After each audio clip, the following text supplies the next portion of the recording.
ഇദ്ദേഹത്തിന്റെ വാഹനവ്യൂഹം പുറത്തേക്ക് എത്തുകയാണ്. ആദ്യ വാഹനം പൈലറ്റ് വാഹനം ഉൾപ്പെടെ പുറത്തേക്ക് വരുന്നു.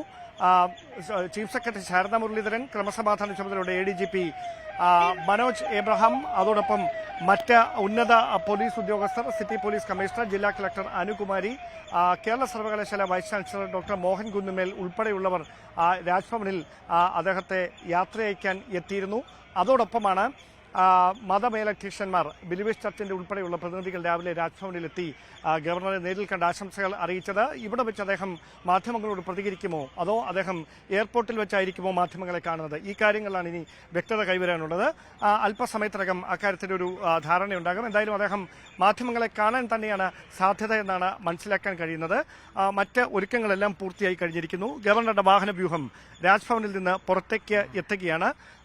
ഒരുപക്ഷെ അദ്ദേഹം ഇവിടെയോ അല്ലെങ്കിൽ എയർപോർട്ടിലോ മാധ്യമങ്ങളെ കണ്ടേക്കുമെന്നാണ് അറിയുന്നത്. മൂന്നാമത്തെ വാഹനത്തിലാണ് ഗവർണർ ആരിഫ് മുഹമ്മദ് ഖാൻ ഉള്ളത്.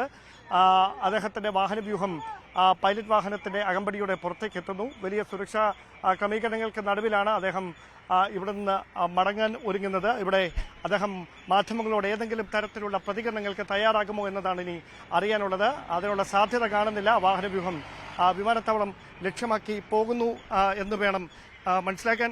അദ്ദേഹം എയർപോർട്ടിൽ മാധ്യമങ്ങളെ കാണുമെന്നാണ് അറിയിച്ചിരിക്കുന്നത്. എയർപോർട്ടിലെ ടെക്നിക്കൽ ഏരിയയിൽ മാധ്യമങ്ങളോട് പ്രതികരിച്ചതിന് ശേഷമായിരിക്കും മടങ്ങുക എന്ന ആംഗ്യം കാട്ടി അദ്ദേഹം ഇവിടെ നിന്ന് പുറപ്പെടുകയാണ്.